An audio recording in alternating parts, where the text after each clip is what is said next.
यह सामने एक क्वेश्चन है कि let X D be a metric space and M is greater than 0 be any number, then the exist metric D star on X, जो इस प्रकार से डिफाइंड है, D star from X cross X to R plus along with 0 by D star of X Y equal to M D X Y upon 1 plus D X Y for every X Y belong to capital X. तो हमको दिखाना है कि x D star is also a metric space. मैंने अगर X D matric space है और D star को ऐसे डिफाइन किया जाता है तो यह एक्स डी स्टार भी एक मैट्रिक स्पेस बना लेगा, यही आपको बताना है और ये हम लोग का क्वेश्चन है। तो देखिए इस क्वेश्चन को कैसे मैं सॉल्व करता हूँ, इसका कैसे रिजल्ट आ रहा है, तो ये देखते रहिए। पहला चीज़ तो आप लोग जानिए कि आपको दिया गया है गिवन, क्या गिवन है आपको कि एक्स डी भी है मैट्रिक स्पेस, एक्स डी जो है एक मैट्रिक स्पेस है। ओके, तो अगर एक्स डी मैट्रिक स्पेस है तो इसका मतलब डी डिस्टेंस फंक्शन हुआ है एक्स में, माने डी जो है मैट्रिक की चारों कंडीशन को सेटिस्फाइड करेगा। तो देन बाय डेफिनेशन पहला क्या हो जाएगा, M1। पहला क्या होता है, पहला कंडीशन मैट्रिक की D of X Y is greater equal to 0 for every X Y belongs to capital X. क्योंकि ये मैट्रिक स्पेस दिया है तो ऐसा इसके साथ होना ही होना है। M2 क्या होगा, D of X Y equal to 0 if and only if X equal to Y होगा। जानते हैं मैट्रिक कंडीशन 2 यही होती है। M3 means matric condition third क्या होगा, D of X Y equal to D of Y X, जिसको symmetrical property आप लोग कहते हैं। और M4 जो होता है वो ट्रायंगल इक्वलिटी होता है कि D of X Y is less than equal to D of X Z plus D of Z Y, क्या for every X Y Z belong to capital X. ये चीज़ तो आप नोट ही कर लीजिएगा, लिख दीजिएगा कि हमें बताएं, आप अपने बोल दिया कि एक्स डी मैट्रिक स्पेस है तो मैं समझ ये चार कंडीशन सेटिस्फाइड होनी ही होनी है। अब आपने एक नया मैट्रिक डी स्टार डिफाइन किया एक्स में, कैसे, D star from X cross X to R plus along with 0 define कैसे, D star of X Y equal to M D X Y upon 1 plus D X Y, जहाँ M एक positive number है। दिखाना है X D star भी is also metric space. अगर X D star metric space होगा तो माने डी स्टार भी डिस्टेंस फंक्शन होगा एक्स में। माने ये जो चार घटनाएं डी के साथ हो रही थी, अब ये चारों घटनाएं same to same as D star के साथ भी होनी चाहिए। माने बस हम यह दिखा दें कि D star of X Y is greater equal to 0, D star of X Y equal to 0 if and only if X equal to Y. Third क्या है, D X Y is equal to D of Y S, तो वहाँ D star of X Y D star Y S दिखा दे, और यहाँ D star of X Y less than equal to इतना। Clear है। तो जो चीज़ें डी के लिए हैं, जो मैट्रिक्स में ऑलरेडी दिया गया था, अब वो मुझे डी स्टार के लिए दिखानी है। तो बाकी क्वेश्चन तो आप लोग नोट कर लिए होंगे, मैं धीरे धीरे सॉल्व करने जा रहा हूँ। ओके, आप देखते रहिएगा, लॉजिक समझते रहिएगा। यहाँ वहाँ M1 लिख रहे थे, यहाँ M स्टार 1 लिखेंगे, तो डी स्टार के लिए M स्टार 1 लिख रहे हैं। हम लोग क्या जानते हैं कि डी ऑफ एक्स वाई जो होगा is greater than equal to 0 होगा for every X Y belongs to capital X, no doubt, क्योंकि डी मैट्रिक है एक्स में। तो किसी पॉजिटिव नंबर से अगर इसमें मल्टीप्लाई करेंगे तो वो भी तो ग्रेटर इक्वल टू 0 है होगा for every X Y belong to capital X, उतार लीजिएगा ऐसे। और अगर किसी पॉजिटिव नंबर में या 0 में किसी पॉजिटिव नंबर से डिवाइड करेंगे तो 0 होता तो 0 होता, डिवाइड करते तो छोटा ही होता, लेकिन तब भी तो 0 से बड़ा ही होता for every X Y belong to capital X. Clear है। और ये चीज है क्या, यही चीज तो D star of X Y है। इसका मतलब क्या हुआ, D star of X Y is greater than or equal to 0। Clear, समझ में आ गया ये चीज, for every X Y belong to capital x.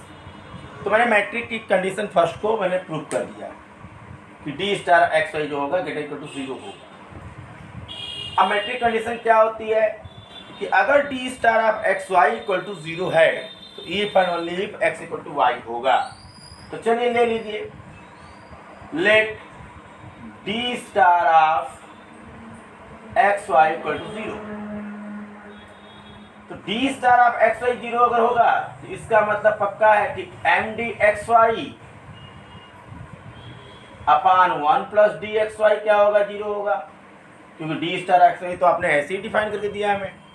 एक पॉजिटिव क्वांटिटी को उधर भेज देंगे 0 ही होगा, या हमको फिर इधर लेते हैं वो भी 0 होगा। माने ये क्वांटिटी क्या होगी, D of X Y equal to 0 हमें दे देंगे यहाँ से, ये उधर 0 हो गया, अपान कर दे तो भी 0 हो जाएगा। और लेकिन डी तो मैट्रिक है, वो तो कहते हैं भैया अगर D of X Y equal to 0 किए तो मुझे मजबूरन एक्स को वाई के बराबर करना पड़ेगा। यहाँ से इफ एंड ओनली इफ क्या हो जाएगा, x इक्वल टू वाई। तो क्या देख रहे हैं, D star of X equal to 0 if and only if what, x equal to Y. So m star 2 is satisfied. Clear है। अब थर्ड कंडीशन आइए, ये भी देख लीजिए आप लोग।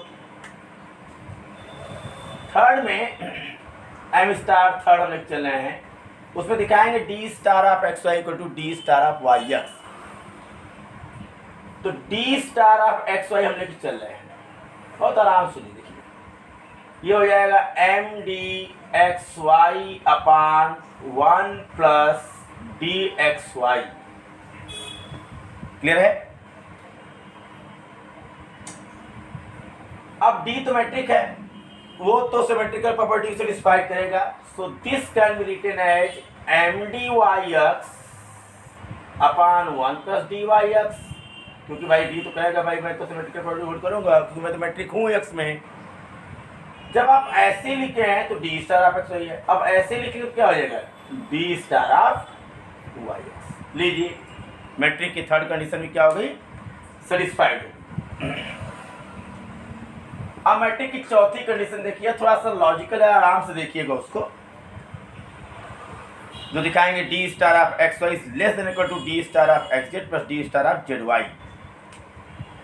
तो लेट चलिए यहां मान लीजिएगा let X Y Z belongs to capital X, ये चीज तो ले लीजिएगा, ये जरूरी भी है क्योंकि अब 3 पॉइंट आ गए हैं। तो ट्रायंगल भी बन सकता है, एक लाइन भी हो सकता है, एक लाइन में होता है तो इक्वल हो जाता है, ट्रायंगल बनता है तो किसी भी ट्रायंगल की 2 साइड का सम थर्ड साइड से हमेशा बड़ी होती है, वही चीज दिखाता है। एक्स वाई जेड कहाँ ले लिए, एक्स में ले लीजिए। Now D star of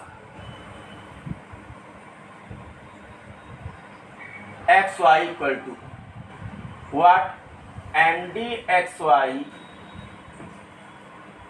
upon 1 plus D X Y.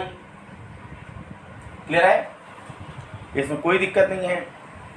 क्या इसे हम लोग ऐसे लिख सकते हैं, m minus M upon 1 plus D X Y. देख लीजिए ये एलसीएम होगा तो यह minus M D X Y, M से cancel, M upon M D X Y upon 1 plus D X Y आ जाएगा। चेक कर लीजिए। लेकिन अब देखिए ध्यान से, अभी यम में इतनी क्वांटिटी घटी हुई है और डी तो मैट्रिक है एक्स में, तो यहाँ पे डी ऑफ डी मैट्रिक है एक्स में, तो यहाँ पे डी ऑफ एक्स वाई जो होगा less than equal to D of X Z plus D of Z Y, तो होना है, इसमें कोई दिक्कत नहीं है, ये तो जानते ही हैं। तो इसके स्थान पे इतनी क्वांटिटी लिखेंगे हम, जो कि देखो बड़ी है या बराबर है, ध्यान रखना ये क्वांटिटी इसके बराबर है या बड़ी है ये चीज। तो अगर मान लो ये बड़ी होती तो यहाँ बड़ा सा नंबर आ जाता, बड़ा में +1 जोड़ देते तो और बड़ा होता, और किसी संख्या में बड़े नंबर से भाग देते वो छोटी होती है, माने m में से छोटी संख्या घटती, और इक्वल होता तो इक्वल ही होता। माने कि क्या देख रहे हैं कि अगर मैं इसको अभी m लिखूं तो m ही है, चलो ऊपर भी m है, अभी तो सब है, इक्वल इक्वल आएगा, यहाँ 1 कर दूं चलो अभी भी इक्वल है। लेकिन अब डी ऑफ एक्स वाई के स्थान पे मैं लिखूंगा D of X Z plus D of Z Y. तो अब ये तो संख्या डी ऑफ एक्स वाई से या तो बड़ी या तो छोटी, अगर ये बराबर रही एक्स वाई के तो चलो तो ये इक्वल हो जाएगा, तो ये चीज इक्वल रहेगी, पक्का है। लेकिन अगर ये चीज बड़ी है तो ये क्वांटिटी टोटल छोटी होगी तब यह में से कम संख्या घटेगी, माने ये संख्या तब क्या हो जाएगी, बड़ी हो जाएगी, और इक्वल टू ही रहता है, ये दोनों तो बराबर होती है। क्लियर हुआ? अब इस स्टेप इक्वल हो लिख रहे हैं, m हो जाएगा md xz हो जाएगा प्लस md zy हो जाएगा अपान 1 plus dxz plus d of zy। Clear है? और यहाँ माइनस एम था ही, माइनस एम तो था ही, तो ये एम से एम कैंसिल। ये किसके इक्वल हो जाएगा, md xz upon md zy upon 1 plus dxz plus d of zy। ये समझ में आ गई? ये क्वांटिटी हमेशा लेते इक्वल टू ही, मैं इस स्टेप की इक्वल इक्वल चला आ रहा है, ये तो छोटा ही है, जब बराबर होगा। तो अब देखिए आगे क्या स्टेप क्या होगा। तो अब हम क्या पा गए, हम लोग पा गए D star of X Y is less than equal to md xz upon 1 plus D xz plus D of Z Y. अब प्लस जो उसमें एक में था उसको मैंने अलग कर दिया, बस md Z Y upon 1 plus D xz plus D of Z Y. Clear है? इधर क्लियर हो गई, उसी स्टेप के बराबर लिखिए। ठीक, अब थोड़ा ध्यान दीजिएगा, ये तो D star of X why he है। अब देखिए यहाँ पे इस संख्या में जो ऊपर नंबर है इसमें इतने बड़े नंबर से डिवाइड कर रहे हैं। अगर मैं इसको हटा लूंगा तो नीचे की संख्या कम हो जाएगी, क्योंकि ये संख्या या तो पॉजिटिव होती है या तो जीरो होती है, जीरो होती की बतिया नहीं है। लेकिन अगर ये बड़ा होता, अगर जीरो से बड़ा होता, अगर कोई नंबर पॉजिटिव नंबर होता तो ये हटा कर दिए तो ये संख्या छोटी हो जाएगी, माने अब इसमें छोटे नंबर से भाग देना है, माने संख्या बढ़ेगी। तो इट इज आल्सो, अब बराबर होता तो बराबर हो जाता md xz upon 1 plus D xz। Logic समझिएगा, पॉजिटिव नंबर से पॉजिटिव नंबर यहाँ आता है, इसको हटा लिए तो ये संख्या छोटी होगी, अब छोटी संख्या से भाग देंगे तो बड़ी होगी, तो बड़ी होगी। तो ये अगर ये इक्वल और जीरो होता तो इक्वल टू, अब प्लस ऐसे यहाँ भी कर दीजिए md zy अपान 1 प्लस डी जेड वाई। यहाँ से क्या निकाल दिए, डी ऑफ एक्स हटा दी, जैसे वहाँ पे जेड वाई हटाए थे। तो यहाँ से आप आ गए D star of X Y is less than equal to, अब ये क्या है, D star of X Z होगा, बोलिए, और ये क्या होगा, D star of Z Y. ये ट्रायंगल की चौथी कंडीशन नहीं होल्ड कर रहा है, इसका मतलब x D star form symmetric space, form symmetric space. अब बस एक दो टॉपिक और है इस पार्ट में, इसके बाद मैट्रिक स्पेस का पार्ट 2 शुरू होगा, यूनिट 2 नहीं पार्ट 2। आपको मैट्रिक स्पेस 3 यूनिट, आपको 3 यूनिट कंप्लीट मिलेंगे, पार्ट वाइज चलेंगे, 8 या 9 पार्ट है। Okay, thank you.